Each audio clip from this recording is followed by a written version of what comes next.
నా పేరు డి కిషన్.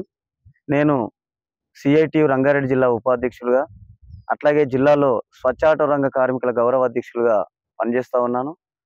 ఇవాళ బడంగ్పేట్ మున్సిపల్ కార్పొరేషన్లో స్వచ్ఛ ఆటో కార్మికులు సుమారు 80 మంది ఆటోలు నడుపుకుంటూ ఇంటింటికి తిరుగుతూ ఇళ్లలో ఉన్నటువంటి చెత్తను సేకరించి ఇక్కడ మున్సిపాలిటీ కేటాయించినటువంటి ఏదైతే డంపింగ్ యార్డ్ ఉందో ఇక్కడ డంపింగ్ యార్డ్లో చెత్తను డంప్ చేస్తున్నటువంటి పరిస్థితి ఉంది.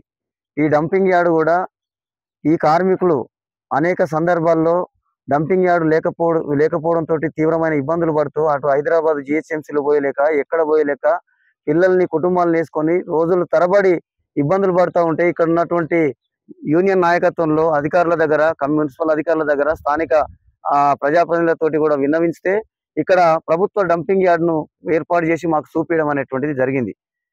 అయితే ఈ సందర్భంగా ఏంటంటే పక్కనే ఉన్నటువంటి కాలనీ వాసులకు ఇది తీవ్రమైనటువంటి ఇబ్బందులు జరుగుతున్నాయని ఒకవైపున కాలనీ వాసులు ఇబ్బంది పడుతూ ఉన్నారు.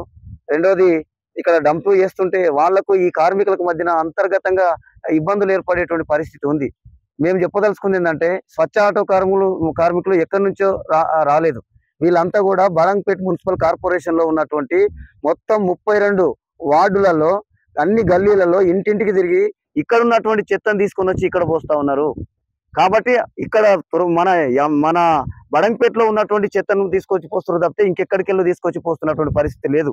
ఒకవేళ ఇక్కడ ప్రజలకే ఆటంకం అవుతుంది అని అనుకుంటే, లేదు ఇక్కడ ఇతరులకు ఇబ్బంది అవుతుంది అనుకుంటే, ఇక్కడ ఉన్నటువంటి మన బడంగ్పేట్ మున్సిపల్ కార్పొరేషన్ అధికారులు కానీ, లేదు స్థానిక ఎమ్మెల్యే గారు కానీ, లేదు జిల్లా కలెక్టర్ గారు కానీ ప్రభుత్వం ఆలోచించి ప్రజలకు ఎవరికి కూడా ఇబ్బంది లేనటువంటి పద్ధతుల్లో ఒక దగ్గర డంపింగ్ యార్డ్, శాశ్వతమైనటువంటి డంపింగ్ యార్డ్ను ఏర్పాటు చేయండి.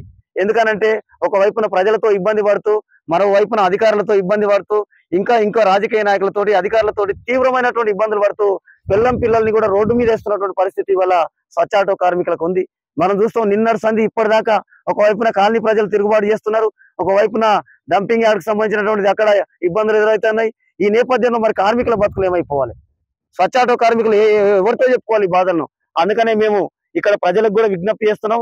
ప్రభుత్వం లేదు మున్సిపాలిటీ శాశ్వతమైనటువంటి డంపింగ్ ఆలోచించేంత వరకు మీరు కూడా ఈ కార్మికులకు సహకరించాలి. మన ఇళ్లలో ఉన్నటువంటి చెత్తను తీసుకొచ్చి ఇక్కడ పోస్తా ఉన్నారు.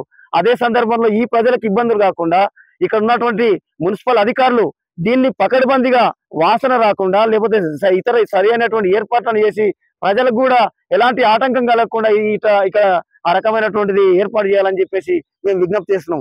ఫైనల్ గా మా డిమాండ్ ఏంటంటే ఇక్కడ ఉన్నటువంటి బడంగ్పేట్ మున్సిపల్ కార్పొరేషన్ లో 80 బండ్లు ఉన్నాయి, రోజుకు డంప్ అవుతా ఉన్నాయి. రోజు చెత్త అంతా కూడా ఇక్కడ ఉన్నటువంటి డంపింగ్ యార్డ్ నిండిపోతా ఉంది. అందుకనే దీనికంటే అవసరం అంటే ప్రభుత్వ స్థలం ఇంకెక్కడైనా ఉంటే పెద్ద ఎత్తున ఇక్కడ స్థలాన్ని కేటాయించాలి. లేదు కాదు కూడా అనుకుంటే జిహెచ్ఎంసీ వాళ్ళతో మాట్లాడి అక్కడనైనా పర్మిషన్ ఇప్పించి ఈ బండ్లను అక్కడ పంపించేటువంటి ప్రయత్నం చేయాలి తప్పితే వీళ్ళ మధ్యన మా కార్మికులను మొత్తం ఈ కుటుంబాలను అన్నింటిని కూడా ఇబ్బందులు పాలు చేస్తే మా యూనియన్ చూస్తూ ఊరుకోదని చెప్పేసి సందర్భంగా మేము డిమాండ్ చేస్తా ఉన్నాం.